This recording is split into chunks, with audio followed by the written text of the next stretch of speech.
Hey geeks, it's Andrea, and today we are doing a review of a great new game on Steam called Slime Rancher. Before I get started, I want to apologize about being a little out of the loop in the last week. I've been pretty sick and there have been some other things going on that we'll probably talk about in a Let's Play very soon. Okay, so if everyone is ready, it's time for our review of Slime Rancher.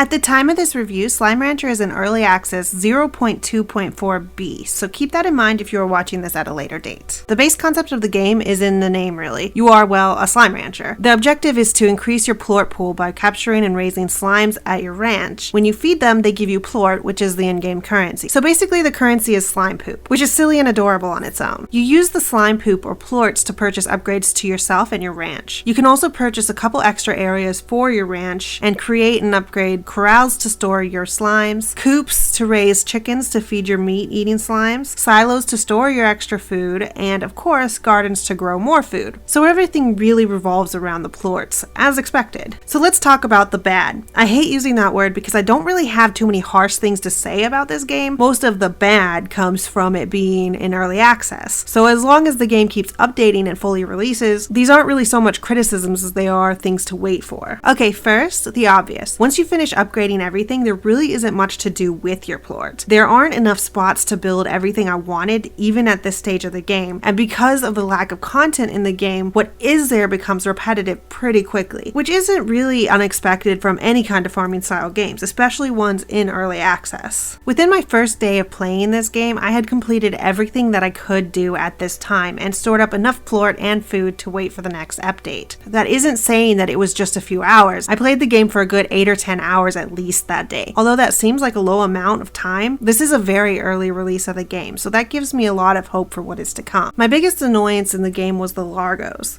Largos themselves are not bad. They produce more plort, and the idea of two slimes merging is adorable. The problem exists whenever a third plort is found in the area and the largo eats the plort. It creates the main enemy in the game, the tar. The tar spreads by eating and turning slimes into more tar. As you can see, it spreads very quickly, so I find myself spending more time getting rid of largos than I would like, especially because I do love the idea of largos in general, so that sadly kind of ruins largos for me. I'm glad that the tar is in the game, I just think it needs a bit of an overhaul. Also, it seems as if the slimes go for the different plorts before going for any food. Once I did everything I could, I found myself spending a lot of time exploring areas that aren't open yet. With the jetpack and other abilities that you can unlock, it makes it pretty easy to access where you aren't supposed to go. So the great news is, it looks like there is quite a bit to come soon. The bad news is, I suck at waiting. I could easily spend so much more time talking about Slime Rancher. So if you do want to hear more, let me know in the comments below and we'll make some more Slime Rancher content. As for the rating, I really want to give Slime Rancher a 5 rating, but at this stage I can't. Once it is completely out, I don't have any question that it will be a perfect scoring game, but with it being so early in the early access process, it is maybe a 4 scoring game at this time. So let's split the difference and give it a 4.5 curious chickens out of 5. Okay guys, that's our review of Slime Rancher. Be sure to subscribe if you want more reviews, countdowns, randomness, and let's plays. And don't forget to follow us on Twitter for more information about upcoming videos and community events. Alright geeks, thanks for coming and we'll see you next time.